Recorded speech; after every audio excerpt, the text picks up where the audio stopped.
You're listening to the Nerd to Know Media Network.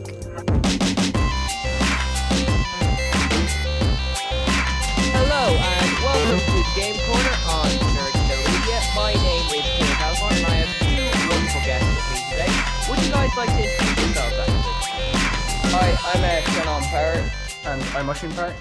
And it's great to have you guys on now. So I understand that you guys have been off school for the last 2 months since the lockdown, is it? How have you guys been managing? Well, we've really been staying at home and playing board games a lot, so I guess this is perfect. Nice. So board games, are you having to do like lessons from home then or anything like that? Sure. Yeah, classes at home, but fairly just normal school times. Okay, and like you can be honest now because neither of your parents here. Do you miss it at all, or are you like enjoying the time off? Like, Well, I suppose we can get up later, so that's always a plus. Yeah. I've been doing the exact same thing. I totally sympathize. All right, so guys, off the air, you were telling me that you've been playing board games. So, what kind of board games have you been playing? So we've been playing a couple of different kinds. A lot of times it's kind of board games, longer games, but the two big ones we've been playing is Smash Up and Betrayal House on the Hill. I've heard of Betrayal House on the Hill, but tell me about Smash Up first. I did a quick bit of Googling. This involves like pirates, aliens, and dinosaurs. Like, how does this game work? So it's a card game, there's no board or anything. The base game comes with 8 so-called factions. So the way the game works is you choose 2 factions. So let's just say you choose the ninjas and the dinosaurs. You shuffle the 2 decks together and you draw your hand. There's minions and actions. Each turn you can play 1 minion and 1 action. And you're trying to win on these bases. The bases have numbers on them. If you win on base and have the most power, to the minions and power, you get the most amount of point number. You get the highest number on the base, the most amount of points, and it's the first one to 16 points. Okay, so it's a card game, but you also have to like take different bases. So it's kind of a bit combat based then, or Yeah. It's less combat and more just, quickly kind of build up more and use the other guys. It's kind of like a deck building kind of game, and obviously the expansions which are more real kind of plus factions now. Yeah, so we have and each deck consists of like 20 cards. So it's not like a big cumbersome thing you have to carry around. It's the accumulative that we find pretty quick. Yeah, that's about 40 minutes to an hour max. Yeah, and Okay. the turns go by pretty quick as well. because Yeah, that's what and I you was can going to play- ask you about, guys. Like, we play a lot of board games in the house, but we find that it's like, especially with expansions, it's like it can take 15, 20 minutes to set up and put away. So this one's nice and straightforward, is it? You 2 minutes to set up. 2 grab minutes. 2 decks in the box. Every player grabs 2 decks, shuffle them up, and once somebody goes first, you just go through. You play your 2 card, you pick up 2 cards, it's the next guy's turn. And it's a really good game because there's no set limit of amount of people who can play. So you really only need, if you want 4 people to play, and the base game comes with 8 factions, 4 people can play. If you get the expansion, adds another 4. Now 6 people can play. So like every expansion, more people can play. Okay, and you talked about expansions. So I already know that there's like dinosaurs and aliens in it and stuff, but what kind of characters do the expansions give you then? So the game came out like a couple of years ago. So originally the expansions were just kind of adding more kind of factions that the devs assumed like were cool or whatever. So you've got like steampunks, ghosts, etc. But then they started kind of getting themed. So there was like a Cthulhu themed expansion. There was like science fiction themed expansion. We've got a couple of different ones. They started going with like themes after that. So, but a lot of them are just miscellaneous pop culture or other things. Okay, so like things from horror movies and that kind of stuff, like. Yeah, there's a horror movie one. Then there's also one that's kind of like Star Wars, Star Trekky kind of Yeah, thing. and like Game of Thrones and stuff. Yeah, they've got like loads of random ones. And it's good. It's good. That's excellent. And do you guys have like favorite types you like to play as then? Well, Oisin actually has a spreadsheet so he can record when he wins and loses and what works the best. But normally he just loses a lot, so I don't know if the spreadsheets are that useful. So That is excellent. Okay, and based on your spreadsheets, which ones do you think are the most effective, Oisin? Well, there's some which are like kind of objectively broken. Like we have kind of rules at the table that people don't pick certain factions unless you want to win. A lot of the earlier game ones are a lot more powerful, and then they kind of started balancing them in the later expansions. But that's not to say like you can't use them. It just means some are stronger than others.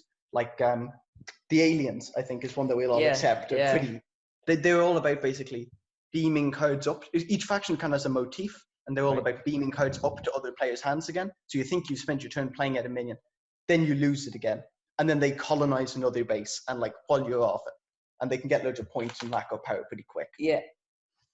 Okay, so every sort of deck has its own sort of special ability or power. So that's why you need to strategize with different combinations and stuff. Yeah. So some work better with others. If like say the steampunks play a lot of action, or the wizards even play a lot of actions, so you might want to take something like steampunks that have lots of actions in their deck, because they kind of like they work well with each other. Okay, so you've got some which are kind of good at fighting and some which have kind of complementary abilities. Is that right? Exactly. Yeah. They're all different, and a lot of them have similar-ish, because once you have this many, they can only do so many things. The similar-ish kind of things that they do, but it's varied enough that they're always going to be different. Like, yeah. Okay, and like, how often would you guys play this game then? At least once a day. Honestly, Really? at the moment, it's been once a day. It's us and our dad, and we'd be playing this like fairly often. Yeah. Like, because it's quick to set up, so like you can set it up kind of whenever, and it's quick to play. Okay, well then you kind of answered my next question for me. Is it, just in case anyone listening at home hears about this, is it an easy enough game to learn then? Yeah, it is. The game has basically a simple core concept of bases, which are these randomized cards that like come out. Then and then every player's got minions and actions, pretty much. Minions go down, actions either augment the minions or do something to the other guy's minions. Minions have their own little thing they can affect. And you want to build up the power, and it's fairly simple to learn. It took us about 15, 20 minutes to learn, the first time. And there's new concepts introduced in some of the expansions, but the core rules are fairly simple. Okay, and where did you guys come across this game in the first place then? In Gamers World in town, just by Parnell Street. Nice. It was really the first kind of important the first big board game we got. And then we started kind of going back to Gamers World, and we picked up a couple of other ones like Betrayal or House now. We got it as a recommendation in the shop. Like, we were just kind of talking to the landlord, like, because this is maybe 4 years ago, was it, something like that? And we were just kind of like, hey, what's good, starting out with board games. And he recommended this is a fairly simple, easily expandable. So if you enjoy it, you can get more. If you don't, you've only bought the A's original. It's not too much. And he recommended it, and it was really worthwhile. Like, it's really worthwhile. Nice. So thanks, Gamers World on Parnell Street. And I suppose the mark of a really good game is that it's easy to pick up, but there's loads and loads of ways that you can play it every single time, right? Yeah. It's very, very simple, and like no two games are the same. Well, unless everybody picks the same factions, but that's And Fionan, you kind of covered this already, but like you said you play it with your dad, right? Myself, my brother, and my dad all play it. Yeah. So who tends to win the most then? To be honest, myself, like a lot. I'd say it's 2 out of every 3 games. Oh, So yeah. Oh, shots fired. Yeah, there was a space where, I lost for a fair bit, maybe last year, and I didn't play for a couple of months, maybe, because of that. But, it's back now with the lockdown, all back to playing again. Back with the spreadsheets. Are the spreadsheets helping, by the way? I've been winning more. I have been winning more. Yeah, he's winning like 1 in every 9 or 10 games now. It's not that bad. It's not that bad. I may need you to send on a few of those spreadsheets, because I always lose in board games to my fiance, and I don't know what her secret ability is. So yeah, give me off the air. Give me your technique. I need to find out about this. So that's awesome, guys. That's Smash Up. What kind of other games you been playing then? Well, another one we play a lot, and we have been playing for a while, is Betrayal at House on the Hill. Oh, this is kind of a famous one. How does it work? Yeah. So the idea is basically it takes like that kind of 80s horror movie trope, people in an abandoned house, and you walk into the entrance hallway, and the board to begin with is only one room, and as you explore the house, there's tiles which build the house as you go. It builds kind of the board as you move about the house. So it's always different. Yeah, it's always different. It's randomizing kind of rooms. You've got like 4 floors to the house that you're moving up through, and in the rooms you can come across like monsters, ghouls, whatever. And at some point in the game, one of the players is revealed to be a traitor and the bad guy, the villain of the story. And then he, for the last half of the game, has to work against the rest of the good players. And there's loads of different scenarios. It gives you like a book of 100 different scenarios. Yeah, it's every like there's like an expansion you're able to get, which adds an extra, I think, 50. It adds a lot. Hunts. Yeah, it adds a lot of new scenarios to the game, and it's just really interesting because you could be playing a game, you could be playing the game, and suddenly you find out that the person you thought that you were working with and you thought was your ally the entire game turns out to be like Dracula or something like off the wall. And you just have to try and roll with the punches, And the best part is the player who is the villain doesn't know he's the villain up until everyone else knows he's the villain. It's random. So that's what I was going to ask. So you could be playing as the villain and not know it throughout the whole game? Yeah. So as you build the house, you find what's called omens, like, bad omens for the eventual turn. And once a certain amount of those have been reached, and you roll dice the whole time, if at some point you roll under the amount of omens in the game with your dice, the hunt begins, and the book will tell you, like, oh, if you picked up this omen in this room, then the player who's the bad guy is this person. And so it might be the person who picked up the omen, it might be the person with the highest in a certain stat, because each of the characters has different statistics. Yeah, so. Okay, so that's really good. So I'm guessing this is a game where you have to work together up until the point that you discover who it is, right? Yeah, but you always kind of want to be on edge, because if you have this, because there's cards in the game, so each room you might get to draw like an omen or an item or an event happens or something. So if you're drawing all these good cards and, somebody else goes, oh, that's really good because I have that one, and you have loads of other cards, you give them a card. It might turn out they're a traitor, and they might use the same card you give them to kill you later on in the game. So, you got to be careful with what you do. Oh my god. And up until we discover who the real villain is, what do you do in each rooms? Do you go up, do you search for things? Do you go up against monsters? What are you kind of doing throughout the game? So as you travel, as Fionan kind of alluded to, each room you explore has 3 different effects. It either has an event, an item, or an omen. Omens are powerful objects that bring you closer to the eventual haunt beginning, which is when the bad guy turns. Items are just tools you find around the house. They can be anything from like a camcorder to a shotgun or anything. And then events are things that happen to you in the room. And they could be anything from ghosts appearing to the room disappearing and reappearing somewhere else in the house. And so these 3 things just continue to happen. You've got little decks where you draw event cards, item cards, Roman cards, which affect the game as you play it. Okay. And I'm guessing you collect these cards later on for when you need them, right? Or can they what are you collecting them for?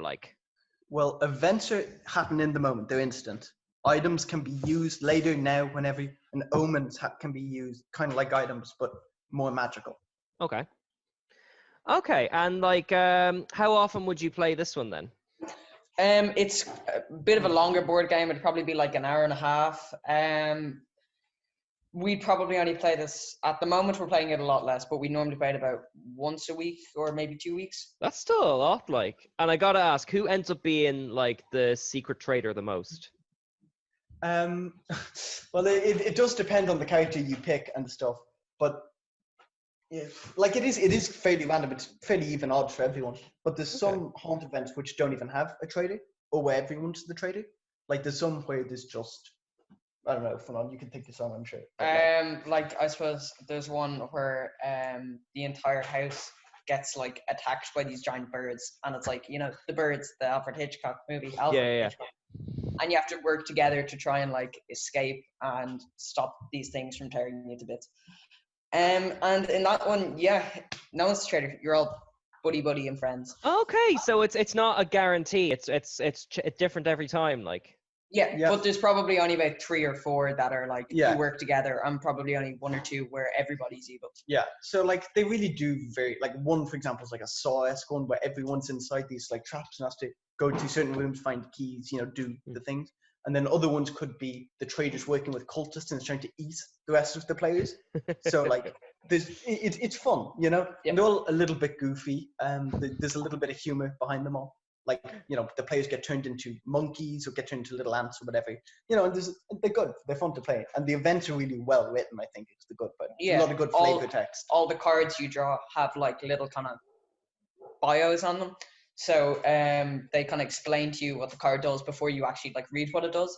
So it's like you have all these really dramatic. You draw a card and it has something like really dramatic, but you might have only just drawn like a camera, but it has like a really dramatic opening, and it kind of puts you into the game and it's very intriguing.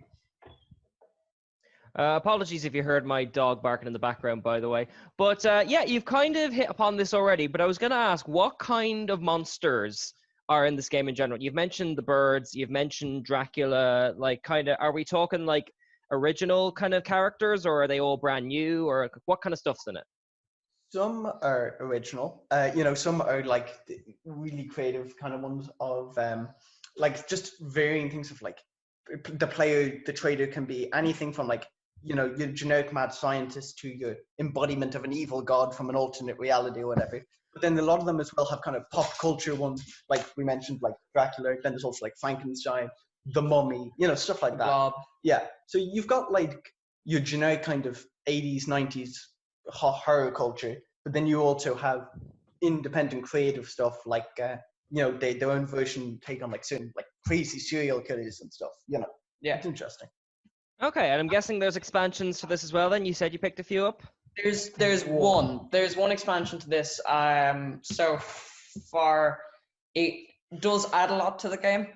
It basically kind of doubles the game. It adds, I think 150 or 100 new scenarios to the game. It adds a whole new floor to the building.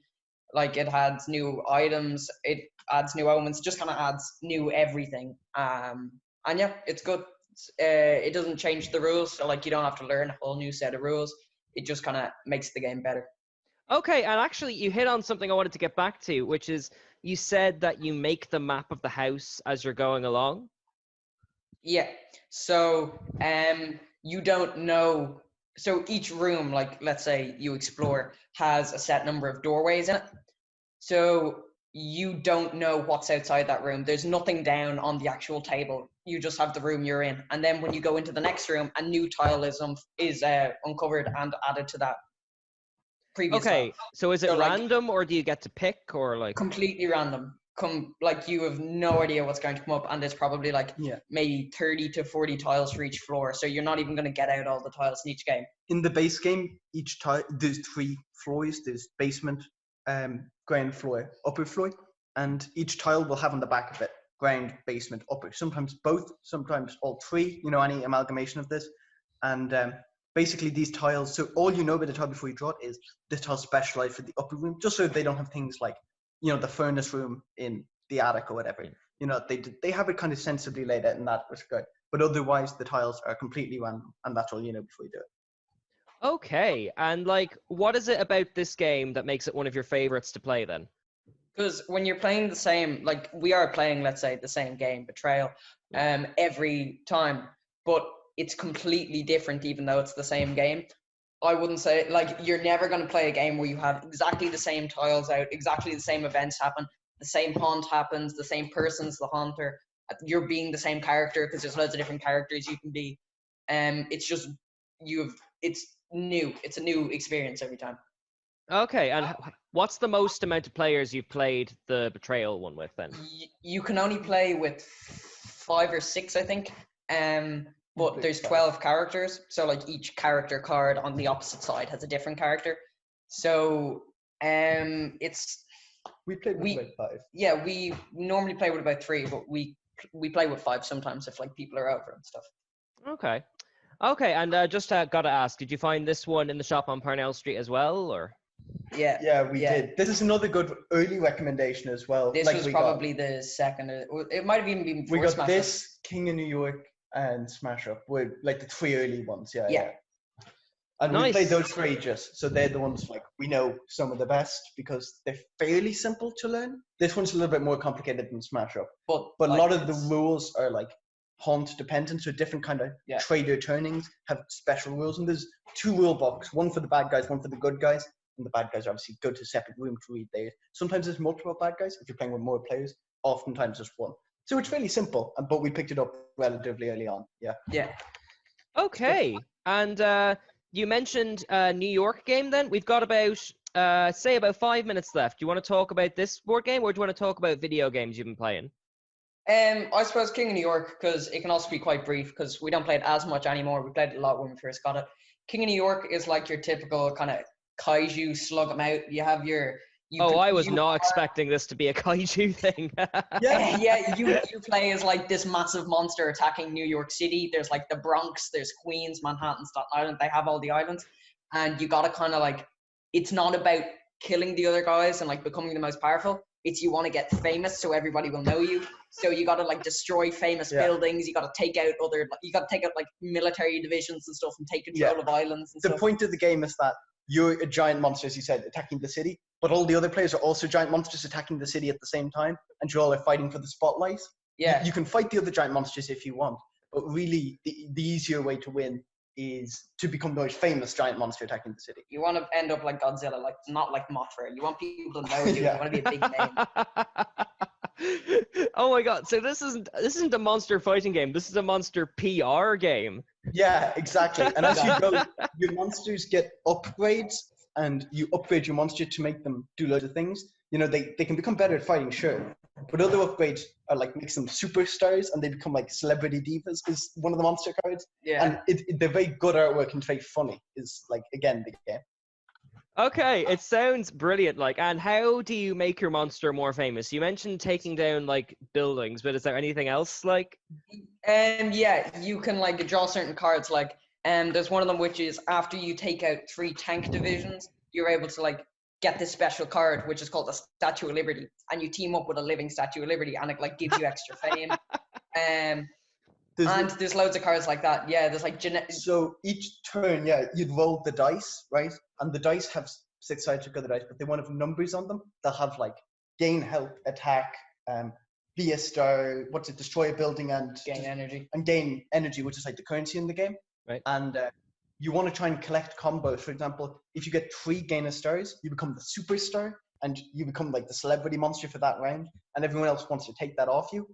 And so you're kind of battling there. And as the game goes on, you kind of roll more, you get cards that modify your rolls, and you move around the board, because it is also like a board-based game. Everyone wants to get onto Manhattan, the biggest island, but while you're on Manhattan, you're also in the most danger because you can't heal. So sometimes it can be an advantage to be somewhere less famous, like Queens or Staten Island, you know? Okay, so there is actual like fighting in it. Do the monsters fight each other, or are you fighting the police? The monsters fight the army, and the army spawns in more and more as you destroy buildings. But also monsters can fight each other. Any monster on Manhattan even can be attacked by all the monsters of Manhattan, and any monsters of Manhattan can only attack the monster on Manhattan. So you get more points and more fame by being there, but you're more likely to take damage, and you have to leave after a bit, basically. Okay, so it's a bit of a push and pull, because you want to get more famous, but the more famous you get, the more the army comes after you, and the more likelihood. So you kind of got to balance it out, like. Yeah. And really you're only going to survive in like Manhattan for like 2 or 3 days, or 2 or 3 turns even. Sorry, because all the other monsters in the game are going to obviously target the guy in Manhattan. So you kind of get forced into Manhattan every now and then, if you know what I mean. There always has to be somebody in Manhattan. Yeah, there always has to be somebody in Manhattan, but you might not want to be in Manhattan. You might be on really low health, and all of a sudden now you're in there, and you're going to get taken out in like a turn. You can't do anything about it. Okay, so like, do you get to pick your monster then, or like how? Like the monsters don't have like special effects. They just kind of look funky. So you've got like giant robots, giant apes. There's a giant fish and a giant goldfish bowl is one of them. Yeah. There's loads of different just funny monsters that go about it, but they all do the functionally same thing. This is just as well to clear a sequel game to what's called King of Tokyo, which was the same game but was just about fighting other monsters. Then they remade the game, in Tokyo. Then they remade the game, set it in New York, and introduced the more fun kind of fame element to the game.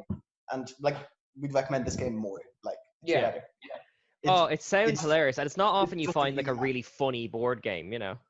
It is funny, yeah, and I think it's the artwork that tells it, because even each of the upgrade cards has a little story about, like you'd have the one which is like I can't even remember what the card says, but it's basically this monster and he's cracking open a university with one of the graduate hats on, you know, and he's like eating the students, and it basically makes you a monster more powerful because he's more educated, you know. And so they've got like funny little cards like that. That sounds awesome. Okay, guys, we've got about 1 minute left on the clock. Is there any other games you want to plug or anything you want to say on the air? Just thanks for having us on, I guess. It was fun talking about board games and stuff, and yeah. Yeah, if you think of any more, just hit us up. We'll either recommend it. You guys are welcome back on anytime. Thanks very much, Keane. Alright, so you're listening to the podcast, you're like, hey, I'm not in Ireland, how do I get in touch? Well, TuneIn has you covered. That's how you can check us out live when we're on the radio. You go to TuneIn and download the app, or you can check out the live streams on nerdtoknowmedia.com or Phoenix 92.5 FM. If you want to get in contact with us, it's very easy. Nerd to Know Media everywhere. Nerd to Know Media on Twitter, Nerd to Know Media Instagram, Nerd to Know Media on Twitch, Nerd to Know Media at gmail.com if you want to reach out via email. Hope to hear from you soon. Are you a nerd? Do you like hearing about a bizarre range of topics from the world of nerd? Does your heart and hairstyle still belong in the nostalgic 90s? Are you a sucker for spooky weirdo things? Well, whether you're a hardcore nerd or a vanilla ice baby, Straight Outta Canto is the podcast radio show for you! Straight Outta Canto, that's Kanto, Ireland's #1 show for nerd culture, nightmares, nostalgia, and more. Straight Outta Canto. And welcome back to the Game Corner. Thanks very much to Oisin and Fionan Power, who were on in our first half. But now we have introduce yourself. Hi, my name is Oisin Wallace. I'm an activities instructor in Dublin. Excellent. Thank you very much for coming on the show, Oisin. Tell me, how have you been doing since this lockdown began? Have you been keeping yourself busy? Yeah, I've been keeping busy enough. I suppose because I'm usually large groups in person and I'm in the kind of services industry, all my jobs have been stopped and I've just been adhering to the lockdown and staying at home with pretty much no real responsibility at all. Well, in the first half we were talking to Oisin and Fionan about how they've been kind of adapting to homeschooling and all that kind of stuff. So, but you're an activities instructor, so have you like supplemented the kind of work you do, or is it just a clean break for a little while? Well, for my usual job, I like usually axe throwing or indoor climbing. All of that has been shut down and there's not really kind of direct alternatives to them for the businesses, so they've just been shut down completely. But I've been kind of keeping myself busy, being an instructor of some sorts by hosting kind of games nights and different parties for people online over different software and everything. Excellent. Well, I'm glad you brought that up because one of the things you wanted to talk about today, I believe, was Jackbox gaming. So in case anyone who's listening hasn't heard of it, would you mind taking us through what it is? Yeah, well, Jackbox is they're kind of party packs. So within each Jackbox party pack, there's usually about 5 games. And there's 6 packs at the moment, so that's like 30 different games, which you can buy separately. And it's been like, it's really good kind of introduction to gaming. It's available on different platforms like PlayStation. But the best thing about it, it only takes a game with like several people or even hundreds of people if you include the audience. It only takes one person to actually have the game. So it's a really good introduction for people who don't usually do much gaming or don't have any software or consoles or anything to actually play games on. So it's a really good introduction. A lot of people have kind of been thrown into this lockdown not knowing what to do, and to people who've never been playing games before, there's kind of a lot of really easy games to play on there. Okay, so and yes, actually, sorry to cut across you there, but you invited me on one of these before, and it's kind of a mix and match variety game. So you play some of them with your phone as well as a laptop, don't you? Yeah, the way Jackbox operates is you bring up the game. They're originally designed to be played kind of at a party where all people will be present. But because each person uses their phone as the effective like controller, you only have it on the main screen, and each person uses their phone then to play the game. So during the lockdown, if you're using software like Zoom or we play a lot like on Discord as well. You have one person hosting the party, like myself, and then I can just share my screen, share my Jackbox screen, and then everyone at home in their own homes would be able to see that screen, and then they'd have their phone open and they just go onto jackbox.tv, enter the specific room code for that game, and then they just play away as well, play along with you. So you'd say that it's a really good thing to invest in for people who may not be really into the board games or high-end kind of console type things. It's very easy to pick up then. Oh yeah, there's, as I was saying, there's kind of 5 games per party pack. On each party pack, there's a few games that are really, really easy to pick up and to be really good for non-gamers. So the ones I'd recommend would be like Fibbage, Quiplash is pretty good, just like bracketeering. They're very, very simple. Some games are kind of designed to be a little bit more quizzical. There's like Fibbage asks questions and you have to like come up with fake answers to try and fool other people. So it's essentially a multiple choice question. It gives you the question, everyone puts in an answer, and then it brings up everyone's answer plus the correct answer, and you get points for either fooling people with your answer, or if you guess the correct answer then as well, you get points as well. So it's just working on that. So like you're saying, that'd be kind of really good for kind of playing on Zoom, because you're kind of in those kind of guess who put in the answer games, you're kind of trying to figure out the personalities of the people you're playing with more than the game itself, right? Yeah, you can kind of play that in different ways. You can play it kind of just to have fun by coming up with funny answers, and you can really try and like fool people as well. But you have to come up with an answer that's, because the questions on them are ridiculous. They're really obscure questions with really kind of funny or ridiculous answers. So you have to come up with something that's ridiculous but still kind of believable and possible. So it's very, very fun. And would you know off the top of your head, it's totally cool if you don't, but would you know off the top of your head some of the weirder questions you've come across in Fibbage then, just to kind of give people some context for this? Oh, I've come across so many now. They've added in a few new features actually, because between the party packs there's actually, it's up to Fibbage 3 and they all have a slightly different theme. But some of the questions in the newer one, they've had celebrity social media is one of the rounds, and they just have this famous person, they tweeted this on this day, and you kind of have to take out a word or two, and sometimes it's ridiculous.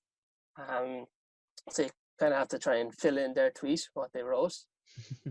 And as you know, Twitter is full of famous people tweeting ridiculous things, so it could be absolutely anything.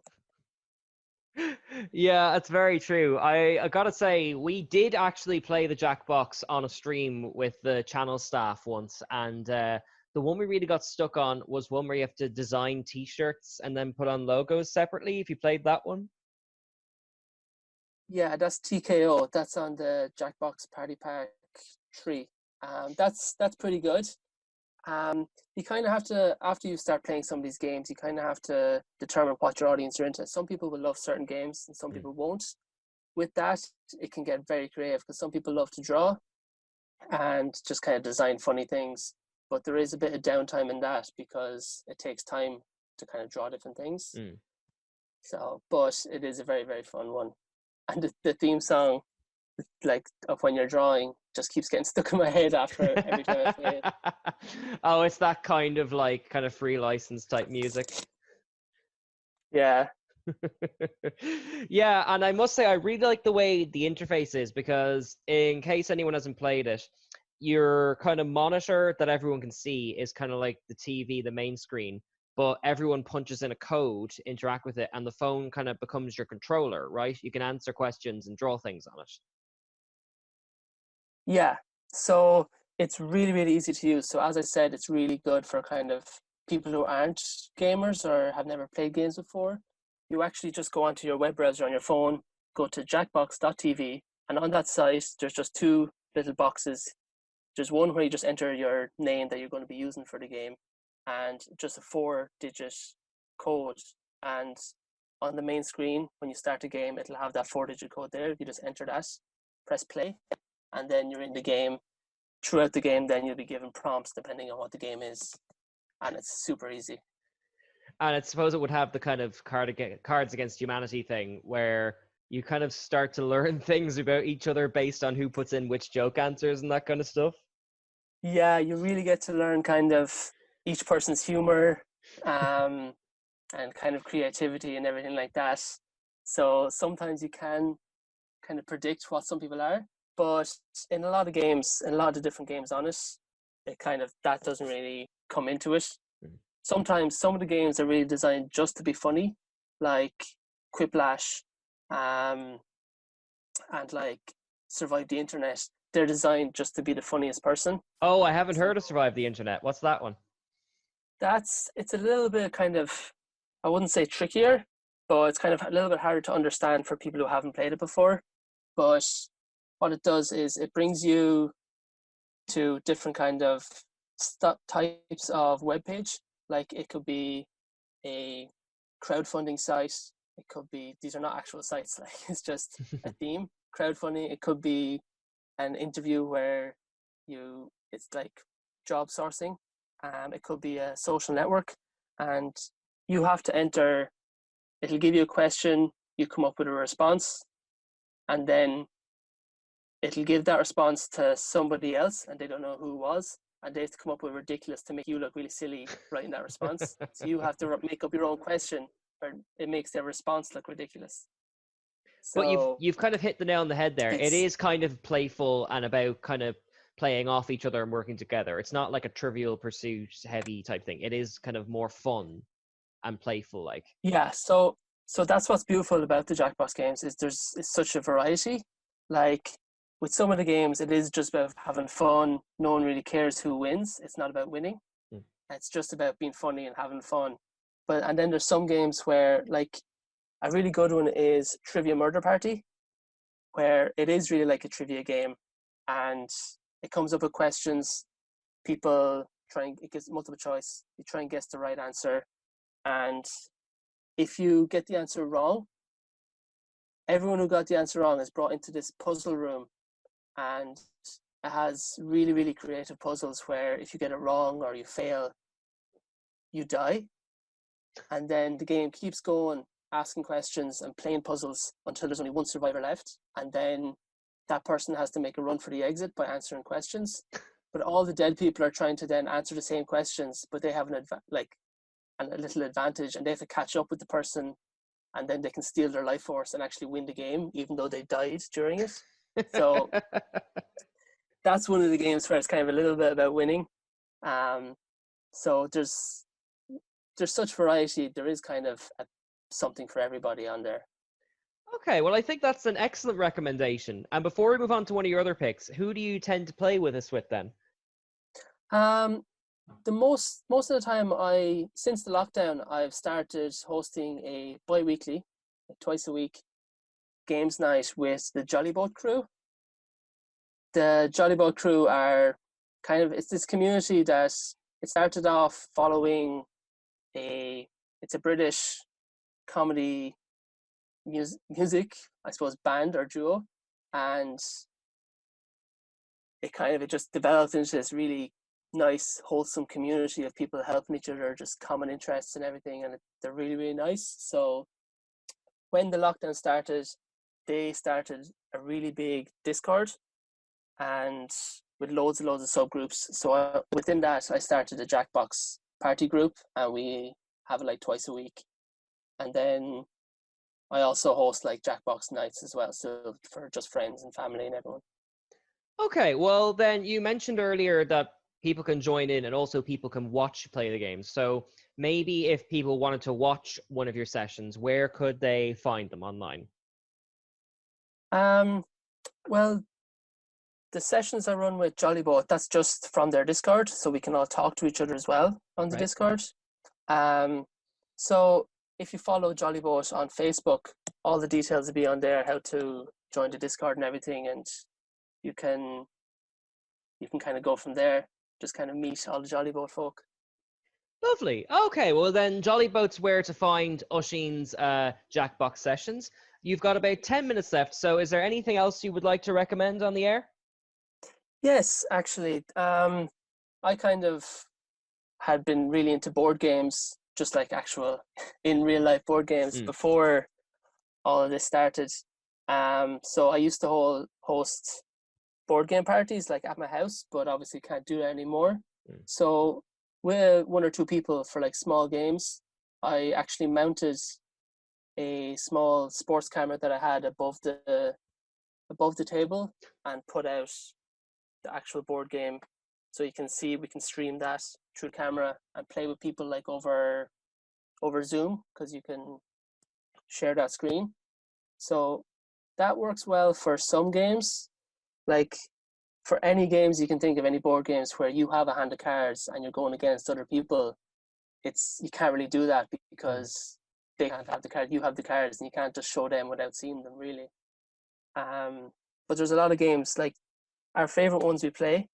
I know it kind of seems a bit, I don't know what the word is, but one of my favorite games to play is probably Pandemic. I've actually heard that's had a spike in popularity recently, if you can believe that. Yeah, the like Plague Inc. and everything on Steam, and Pandemic had a recent boost kind of because of the epidemic and everything. But my favorite one is actually Pandemic Cthulhu. It's one of the themed ones of it. It's really fun to Yes, play. I think I might have actually played this at yours once. Take us through Yeah. how it works. So Pandemic specifically it starts off where you have the board game is just, the actual playing board is a map of the world, and you have like the little cubes which represent the different diseases in the different regions. And as you progress every turn, that is kind of spreading, and then each person has a role which has different abilities, and you have to go around trying to cure the disease while gathering up more and more resources to eventually find like an actual cure and rid the area of the disease. And as you keep going through the game, it kind of snowballs faster and faster, so you have to try and keep on top of it and research and find a cure and everything, and be moving around the whole board while trying to kind of come up with a cure. Okay, and is this a game where you're working together with the other players, or are you trying to survival against the odds? How does it kind of work in that dynamic? This is a cooperative game. I find that when you're trying to kind of stream games and you're just streaming the board, the only real games you can kind of play are the cooperative games where you're kind of working together and you can see the other person's cards and everything. So that's a cooperative game where you all trying to work together. So you either lose as a team or win as a team. And of course, there's a few changes you can make to make the game harder or easier as well. So it's good in that sense as well.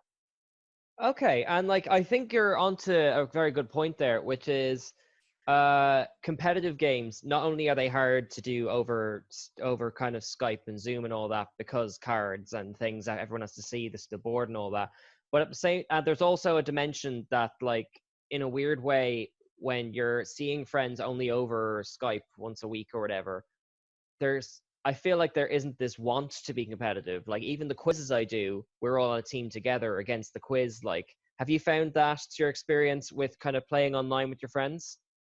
Yeah, well, it's a good idea to, people have the mentality that we're all in this together now. So people are in a headspace where they are trying to be cooperative and work together. And it feels more like the whole of society is trying to be more cooperative and work together as a team to try and win.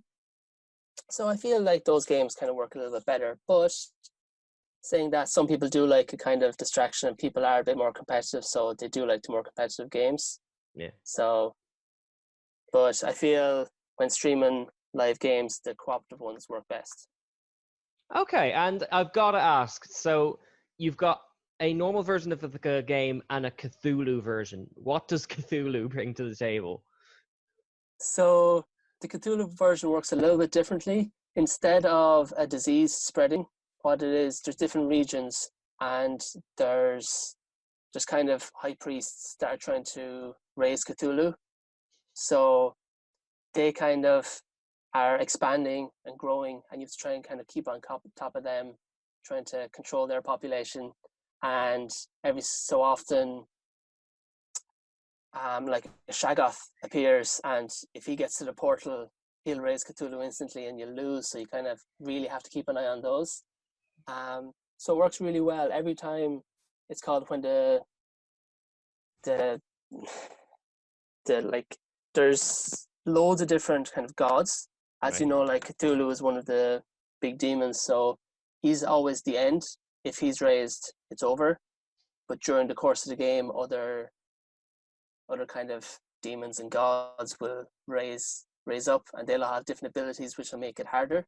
So it's one of those games that you have to collect something, so you do that over time. But as time goes on, it gets harder and harder. So the same style with the original Pandemic. It's very easy at the beginning, and it seems like you're doing really well and everything's going fine. It's not like that extreme, and you're keeping on top of it fairly easy. But it escalates very, very quickly, so you have to try and get as much done in the beginning as possible to make it easier near the end. Okay, and as far as like kind of slowing down the demons and Cthulhu, is it a card collecting game? Is it a dice rolling game? Like, what's your kind of interactivity with it? There are cards. Each person has their role where they have special abilities. Like, some might be able to move faster, some may be able to set up like stations that people can move to. But each person, each turn you collect cards, and you need a certain amount of cards to close one of the gates that Cthulhu can rise from. So each person, you have to collect a certain amount of cards before you can close a gate. And also, if the only dice element to it is whenever something bad happens, you have to roll a die, and that either raises more priests or it can take some of your insanity. And of course, you can slowly be going insane as well. So once you become fully insane, you lose a lot of your ability, and everything it makes it harder. So you have to keep on track of that as well. Okay, and you've kind of already answered my next question, but would this be a game that's easy to pick up as far as the rules go, or would it be a bit beyond someone who's a bit new to board gaming? It's a fairly simple concept with fairly kind of linear rules. There's just after like a game or two, you kind of get a little bit of strategy in what to do. But if you have any previous experience with any board game, really, you'll be able to pick it up really quickly. So you don't need, on like a difficulty scale of picking up, it is fairly relatively easy. Okay, and what's the weirdest thing to have ever happened during a Cthulhu or a Pandemic game? Because it sounds like there's a lot of random elements and replayability in it. Well, like any board game, it sounds kind of story driven because there's a story, there's a lore to it, but each game is like completely different. And of course you can make it harder as well. So one of the weirdest cases we had is, one of the rules is there's only a certain amount of priests in the pack, and if more priests arrive and you don't have any pieces left, you automatically lose. So there's been times where the whole board was just full of priests, and we were just trying to get rid of them as quickly as possible to try and like have more priest pieces to put on the board, because more would be coming back. So it's kind of using a shovel to dig yourself out of a hole type thing. Kind of dig up stupid type thing. Yeah. That's excellent. And please tell me, did you manage to salvage that game? That game, no. We weren't able to. No, we ran out of pieces on that time now. That is excellent. Okay, Oisin, you have 3 minutes left on the clock. Is there anything else you want to quickly throw out there as far as recommendations or any stray thoughts or anything like that? Yeah, one of the recommendations I have for other type of board games, like when you're playing online, you can talk and stuff over Zoom, but online gaming, there's the website netgames.io, which I found really good. There's been like no bugs or anything like that, and the game's interface actually works really well. They have games like the One Night Ultimate Werewolf, which I'm a huge fan of. I love. It takes a little bit of kind of getting used to and you kind of have to play a few games to get really into it and understand it fully. But if anyone has ever played like Werewolf or Mafia or Secret Hitler or anything like that, it's kind of the same premise where it's all about being deceitful and lying. Each person has a role that no one else knows, and then you have to try and you get some abilities, but then you just have to try and discuss with other people and convince other people that you're innocent effectively, and then everyone kind of votes at the end of the night to try and Okay, catch a I could see werewolf. that working really well over Zoom. Yeah, that works really well over Zoom actually, in particular because it's really good to see the other people when you're doing that as well. Mm. Yeah, and on that site they also have like code names, love letter, a few different games as well. Some, again, there's a lot of variety. Some really easy to pick up for first timers, some a little bit more complicated. But on that website, I found the user interface really well. It's really simple, good for first timers, and like there hasn't been any kind of glitches or things where you have to restart the game or anything like that. And of course, that's free to play as well. You can just go onto any browser and play that. Oh, it's free to play. Okay, I assumed it'd be a small fee upfront thing, like the Jackbox or something like that. No, that's completely free. Online, just netgames.io, and you can play those. One person hosts, and then the other person joins the game and play away. Excellent. So before we wrap, Oisin, your recommendations are the Jackbox games, which can be found on Steam, I believe. Yeah, it's also available on like PlayStation, I think a few other formats as well. But Lovely. I have it on Steam, yeah. Netgames.io and the board games Pandemic with its Cthulhu expansion as an option. So before we wrap, is there anything you'd like to plug or anything like that? Not really. I'd recommend people kind of find groups they kind of set up like similar nights themselves. It's very easy to host.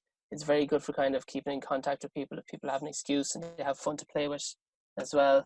I suppose I could plug my axe throwing, which is closed at the moment, but if you're around Dublin and you want to do something exciting, you can throw some axes.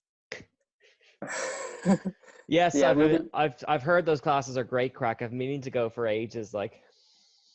Yeah, unfortunately, we'll be one of the last businesses to be opening back up. But when we're back up, we'll kind of come back out swinging. Excuse the pun. And when it goes back up, where can they find your axe throwing then? We're at axeclub.ie. You can find all our details there. You can also find us on Facebook, Instagram. It's all Axe Club Dublin. So you'll find us there. Lovely. Well, Oisin, it has been an absolute pleasure. Thank you for coming on the show. And if you have any more recommendations, just give us a buzz and we'll throw them up there. Okay, thank you very much. Thank you very much. This has been Game Corner, and we'll see you at the same time next week. Thank you very much. Have a good night.